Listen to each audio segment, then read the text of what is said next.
মহিলা লীগ নেতা আমাদের শেখ হাসিনা আসবে, বাংলাদেশ আসবে, শেখ হাসিনা আসবে, বাংলাদেশ আসবে। দল যেহেতু নিষিদ্ধ না, কার্যক্রম নিষিদ্ধ, এটাকে উইথড্র করেন। যারা অপরাধী তাদের বিচার হোক। যেই সরকারে যাচ্ছেন টোটালটাকে ডাইরেক্ট ইনডাইরেক্ট কুক্ষিগত করতে চাচ্ছেন। আমরা মুখে বলি আওয়ামী লীগ নিষিদ্ধ করা না হোক, কিন্তু ইন অ্যাকশন যদি মাঠে না থাকে। যারা জয় বাংলা নিষেধ করে তারা তো ভাবে যে বাংলাদেশ বিজয় হয়েছে না। জয় বাংলা কি ওরা জানে? জয় বাংলা কি মুজিবের ওই শব্দ? জয় বাংলা বাংলাদেশের জয়। নির্বাচনের পরবর্তী সময়ে আওয়ামী লীগ আবারও রাজনীতির মাঠে ফেরার জন্য আপ্রাণ চেষ্টা চালাচ্ছে, এমন আলোচনা এখন সর্বত্র। বিএনপি ক্ষমতায় আসার পর থেকেই গুঞ্জন উঠেছে আওয়ামী লীগকে রাজনীতিতে ফিরিয়ে আনতে নাকি গোপনে কাজ করছে বিএনপি। তবে প্রশ্ন হচ্ছে, মুখে যা বলা হচ্ছে মাঠের বাস্তবতায় কি তার প্রতিফলন দেখা যাচ্ছে? আসলেই কি আওয়ামী লীগ আবার রাজনীতির মূলধারায় ফিরে আসবে? এ বিষয়ে বিএনপির অবস্থান কি? তাদের বক্তব্যে কী ধরনের ইঙ্গিত মিলছে? একই সঙ্গে কেন সারা দেশে ধীরে ধীরে আওয়ামী লীগের নেতাকর্মীদের সক্রিয়তা বাড়তে দেখা যাচ্ছে? এসব নিয়েই চলছে নানা আলোচনা ও বিশ্লেষণ। এই সমস্ত প্রশ্নের উত্তর এবং সাম্প্রতিক রাজনৈতিক পরিস্থিতির বিস্তারিত জানতে ভিডিওটি শেষ পর্যন্ত দেখুন। মহিলা লীগ নেতা আমাদের শেখ হাসিনা আসবে, বাংলাদেশ আসবে, শেখ হাসিনা আসবে, বাংলাদেশ আসবে। জয় বাংলা, জয় বাংলা। নেত্রী তোমায় কথা দিলাম, পার্টি অফিস দখলে দিলাম। নেত্রী তোমায় কথা দিলাম, পার্টি অফিস দখলে দিলাম। Party office.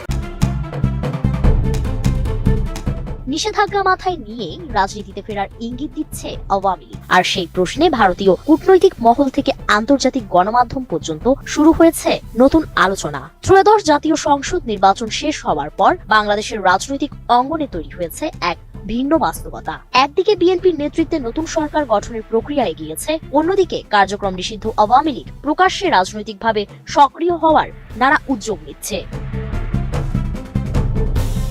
গত 12 ফেব্রুয়ারি অনুষ্ঠিত ত্রয়োদশ সংসদ নির্বাচনে অংশ নেয়নি আওয়ামী লীগ। নিষেধাজ্ঞার কারণে দলটি নির্বাচন থেকে বাইরে ছিল। তবে নির্বাচন পরবর্তী সময়ে দলটির পক্ষ থেকে সাংগঠনিক তৎপরতা বাড়ানোর ইঙ্গিত পাওয়া যাচ্ছে। এই প্রেক্ষাপটে 14 ফেব্রুয়ারি ভারতের পত্রিকা দ্য ট্রিবিউন বাংলাদেশে নিযুক্ত ভারতের সাবেক হাই কমিশনার বিনা সিকরির একটি সাক্ষাৎকার প্রকাশ করে। শিরোনামে বলা হয়, নতুন প্রধানমন্ত্রী আওয়ামী লীগের উপর থেকে নিষেধাজ্ঞা প্রত্যাহারের বিষয়টি বিবেচনা করতে পারেন। সাক্ষাৎকারে বিনা সিকরি বলেন, নির্বাচন শেষ হয়েছে, এখন নতুন প্রধানমন্ত্রী হয়তো ভাববেন কেন আওয়ামী লীগের রাজনৈতিক নিষেধাজ্ঞা তুলে নেওয়া যাবে না। তার মতে বর্তমান রাজনৈতিক বাস্তবতায় আওয়ামী লীগের নিষেধাজ্ঞা পুনর্বিবেচনার প্রশ্ন সামনে আসতে পারে। এদিকে নির্বাচনের পর 14 ফেব্রুয়ারি এক সংবাদ সম্মেলনে বিএনপি চেয়ারম্যান তারেক রহমানকে ভারতীয় সাংবাদিকরা আওয়ামী লীগের নিষেধাজ্ঞা ও আন্তর্জাতিক অপরাধ ট্রাইব্যুনালের বিচার প্রসঙ্গে প্রশ্ন করেন। জবাবে তিনি সংক্ষেপে বলেন, বিষয়টি ইতোমধ্যে উত্তর দেওয়া হয়েছে। বাংলাদেশ ভারত সম্পর্ক নিয়ে প্রশ্নের উত্তরে তারেক রহমান বলেন, বাংলাদেশের জনগণের স্বার্থ রক্ষা করেই পররাষ্ট্রনীতি নির্ধারণ করা হবে। অন্যদিকে ব্রিটিশ গণমাধ্যম আইটিভিকে দেওয়া এক সাক্ষাৎকারে ক্ষমতাচ্যুত প্রধানমন্ত্রী শেখ হাসিনার ছেলে সজীব ওয়াজেদ জয় বলে, নির্বাচনকে স্বীকৃতি না দিলেও তারেক রহমানের সঙ্গে আলোচনায় বসতে তারা রাজি। জয় দাবি করে, দেশের সবচেয়ে বড় দল ও প্রগতিশীল শক্তিগুলোকে নির্বাচন থেকে বাইরে রাখা হয়েছে এবং নির্বাচনী প্রক্রিয়া এমনভাবে সাজানো হয়েছে যাতে ইসলামপন্থী দলগুলো তুলনামূলক সুবিধা পায়। শেখ হাসিনার দেশে ফেরা প্রসঙ্গে জয় বলে, একদিন তিনি ফিরবেন, তবে এই মুহূর্তে তা নিরাপদ নয়। নির্বাচনের ফল ঘোষণার পরদিন থেকেই দেশের বিভিন্ন জেলায় দীর্ঘদিন বন্ধ থাকা আওয়ামী লীগ কার্যালয় খুলে দেওয়ার ঘটনা সামনে আসে। পঞ্চগড়, নওগাঁ, গোপালগঞ্জ, খুলনা সহ কয়েকটি জেলায় দলীয় কার্যালয়ে পতাকা উত্তোলনের ঘটনা ঘটেছে। দিনাজপুরেও পরিত্যক্ত জেলা কার্যালয়ে নেতাকর্মীদের উপস্থিতি লক্ষ্য করা গেছে। বর্তমানে শেখ হাসিনা ও আওয়ামী লীগের শীর্ষ নেতাদের বিরুদ্ধে একাধিক মামলা বিচারাধীন রয়েছে। আন্তর্জাতিক অপরাধ ট্রাইব্যুনাল শেখ হাসিনাকে মানবতা বিরোধী অপরাধে মৃত্যুদণ্ড দিয়েছেন। দুর্নীতির মামলা সহ আরো কয়েকটি মামলায় দণ্ডের রায়ও ইতোমধ্যে এসেছে। এই প্রেক্ষাপটে রাজনৈতিক বিশ্লেষক ও আইনজীবীরা বলছেন, বিচার প্রক্রিয়া শেষ হওয়ার আগে আওয়ামী লীগের রাজনৈতিক পুনর্বাসন প্রশ্নটি অত্যন্ত সংবেদনশীল। একদিকে দলটির সাংগঠনিক পুনরুত্থানের ইঙ্গিত, অন্যদিকে চলমান বিচার ও আন্তর্জাতিক প্রতিক্রিয়া। সব মিলিয়ে নির্বাচন পরবর্তী বাংলাদেশ নতুন এক রাজনৈতিক সন্ধিক্ষণে দাঁড়িয়ে আছে। দল যেহেতু নিষিদ্ধ না, কার্যক্রম নিষিদ্ধ, এটাকে উইথড্র করেন। যারা অপরাধী তাদের বিচার হোক। যেই সরকারে যাচ্ছেন টোটালটাকে ডাইরেক্ট ইনডাইরেক্ট কুক্ষিগত করতে চাচ্ছেন। আমরা মুখে বলি আওয়ামী লীগ নিষিদ্ধ করা না হোক, কিন্তু ইন অ্যাকশন যদি মাঠে না থাকে আমার জন্য সুবিধা। একটা দল কথিত আছে যে 35% ভোট তারা রিজার্ভ করে, ঠিক আছে কমাইলাম 25% করে। 25% যদি করে তাহলে তো 25% অফ দ্য পপুলেশন। সেই দলটা নিষিদ্ধ করা হয়নি। আজকে যে দল ক্ষমতা আসে তারাই নিষিদ্ধ করেননি। তারা বলছেন যে না, রাজনৈতিক দল নিষিদ্ধ করার পক্ষে আমরা নই। এবং কিন্তু প্রশ্ন হচ্ছে, সেদিন যদি নিষিদ্ধ হইতো তাতে তো এই দলের উপরে কোনো দায় বর্তাইতো না। ক্ষমতায় তো তারা ছিলেন না। নির্বাহী আদেশে বন্ধ হইলেও তো বন্ধ করতো এই অন্তর্বর্তীকালীন সরকার। দায় দায়িত্ব পড়তো তাদের উপরে। ওই দিন যদি নিষিদ্ধ করা হইতো তাহলে তো আজকে এই প্রশ্নটা আসতো না। কিন্তু সেদিন নিষিদ্ধ হয় নাই। কিন্তু ছাত্ররা আবার বললো যে না, দল নিষিদ্ধ করতে হবে। বিএনপি বললো যে না, নিষিদ্ধের পক্ষপাতী তারা না।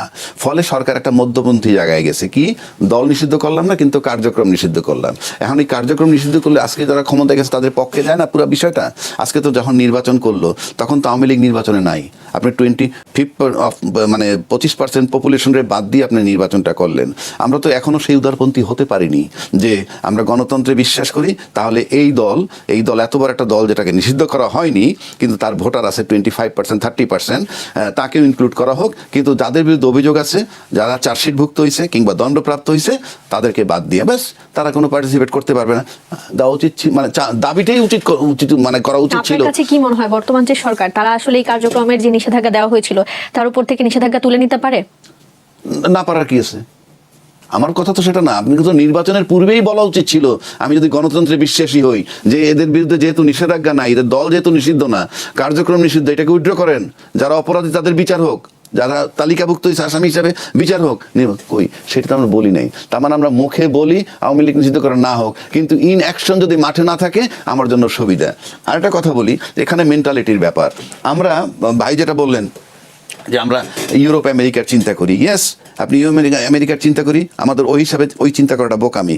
কিন্তু উন্নত বিশ্বের সাথে কম্পেয়ার করলে ইউরোপিয়ানরা কি করে, পশ্চিমা বিশ্ব কি করতেছে, তারা সামাজিক যে ডেভেলপমেন্টটা, অবকাঠামো বলেন যে ডেভেলপমেন্টটা, এই ডেভেলপমেন্টটা আমরা খালি দেখি যে আমেরিকা এইটা হয়েছে, কানাডা এইটা হয়েছে, আমার ওই ব্রিজ, এই ফ্লাইওভার, এগুলি দরকার। কিন্তু তাদের মেন্টালিটিটা আমি নিয়ে আসতেছি না। তাদের মেন্টালিটি, আমাদের মেন্টালিটি কি, in the name of development আমি টাকা চুরি করব, দিস ইজ আওয়ার মেন্টালিটি। কিন্তু আমাদের মেন্টালিটি এইটা না, এই ডেভেলপমেন্টটা শুধুই জনগণের জন্য করব। ইয়েস, যে ডেভেলপমেন্ট করেন জনগণের জন্যই করেন, কিন্তু লোন 500 টাকার ব্যয় করার দেখা যান 5,000 কোটি টাকার কাছে যখন আপনি 20,000 কোটি টাকা ব্যয় দেখায় টাকাটা মেরে দেন, সেই যে ফরেন লোনটা আমার উপরেও বর্তায়, নাগরিক হিসেবে তার অংশ। তাহলে আপনি ডেভেলপমেন্টের নামে আপনি টাকা চুরি করছেন, আমাকে ঋণের তলে ফেলে দিচ্ছেন। এটা ইউরোপিয়ানরা করে না। সো আপনি যে কথায় কথায়, তাহলে ইউরোপিয়ান ডেভেলপমেন্ট বাদ দেন, থাকবো কুড়ে ঘরে, থাকবে মানুষ নিরাপদে। চেঞ্জ করবো মেন্টালিটি। মানসিকভাবে উন্নত হলে রাষ্ট্র অটোমেটিক উন্নত হবে। আপনি যদি মেন্টালি উন্নত থাকেন, আপনার ঘর সুন্দর হবে। শুধু টাকাওয়ালা হইলেই আপনার ঘর সুন্দর হয় না। সেটা কি বাংলাদেশের বর্তমান প্রেক্ষাপটে সম্ভব বলে মনে করছেন? যেহেতু সম্ভব না, আপনি কথায় কথায় আমেরিকা কেন টানেন কেন? আগে তাদের মেন্টালিটি আনেন। লন্ডনে একটা অ্যাক্সিডেন্ট হয়েছে, সেখানে লেখা আছে আই উইটনেস যদি কেউ থাকো যোগাযোগ করো। খুব ভোরে অ্যাক্সিডেন্ট হয়েছে, খুব ভোরে, ভোর 4টা-5টার দিকে। এখন যেই লোক আই উইটনেস যে যখন দেখবে সে ঠিকই যোগাযোগ করবে। আর আমার দেশে যদি একটা সাইনবোর্ড লাগায় রাখে যে অমুক একটা হত্যা হয়েছে, যে চাক্ষুষ দেখছেন একটু, সে যোগাযোগ করলেই পয়লায় দেখবে পুলিশের কাছে, পুলিশ প্রশ্ন করবে অত ভোরে আপনি গেছিলেন কেন, আপনার কি কাজ ছিল, এই তারে জেরা শুরু করে দিল।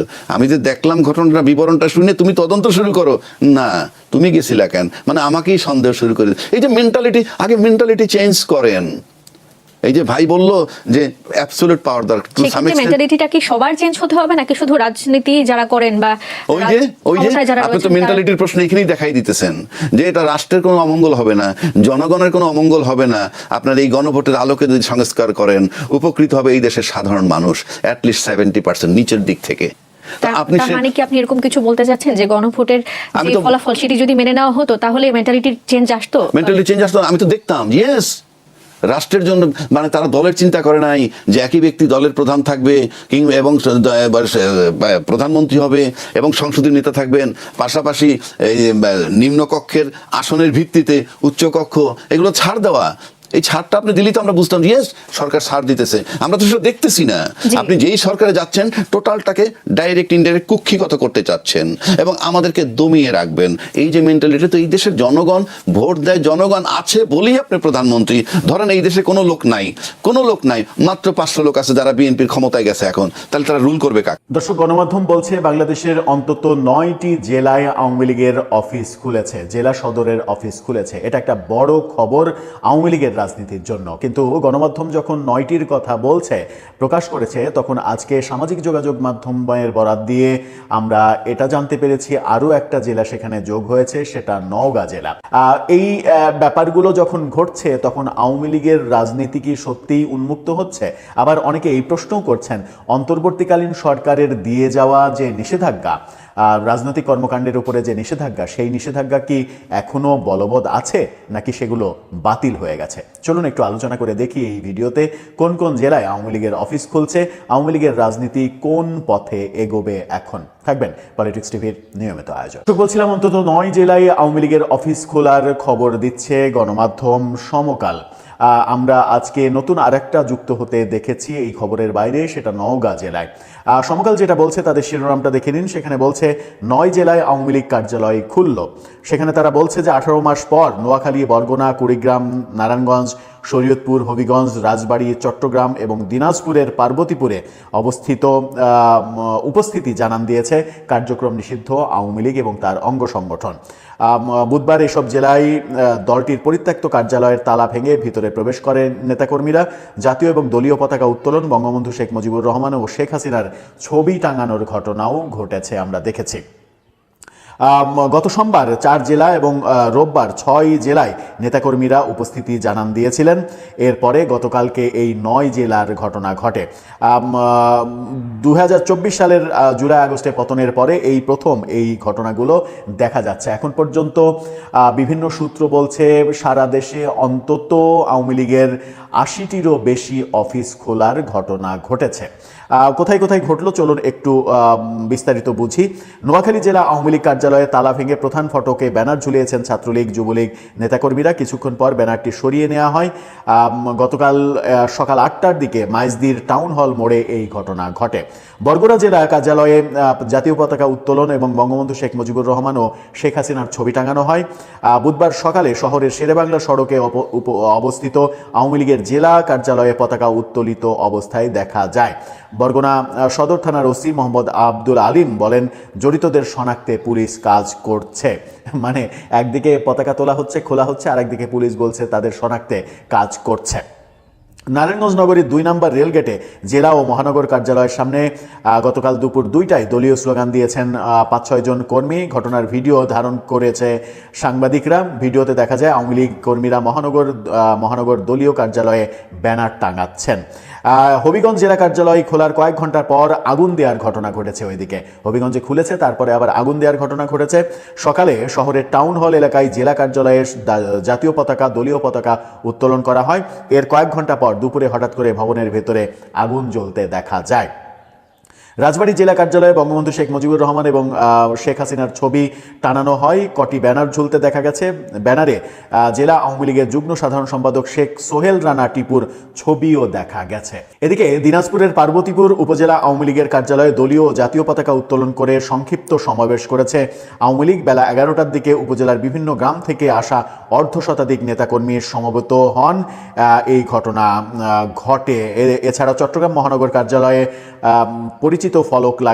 পরিচিতি ফলক লাগানো হয়েছে, অর্থাৎ নেমপ্লেট লাগানো হয়েছে। নগরীর নিউ মার্কেট এলাকার দারুল ফজল মার্কেটে এই ঘটনা ঘটে। গতকাল নতুন ফলক লাগানোর 2টি ভিডিও সামাজিক যোগাযোগ মাধ্যমে আসে এবং ভাইরাল হয়। এরপরে আজকে দেখা গেছে নওগাঁতে এরকম একটা ঘটনা ঘটেছে। সব মিলিয়ে দেশের বিভিন্ন প্রান্ত থেকে এ যাবৎ পর্যন্ত 80টিরও বেশি আওয়ামী লীগের অফিস কার্যালয় খোলা, পতাকা উত্তোলন, ছবি টাঙানো এই ঘটনাগুলো ঘটেছে। 2-3 জায়গায় বিচ্ছিন্নভাবে এই ঘটনা ঘটার পরে আবার ভাঙচুর, আগুন, মবের ঘটনা ঘটেছে। এই ব্যাপারগুলো কি বার্তা দিচ্ছে যে বিএনপি অন্তর্বর্তীকালীন সরকারের নেওয়া সিদ্ধান্ত মানতে চায় না? বিএনপি চায় গণতান্ত্রিক পথে সবকিছু হোক।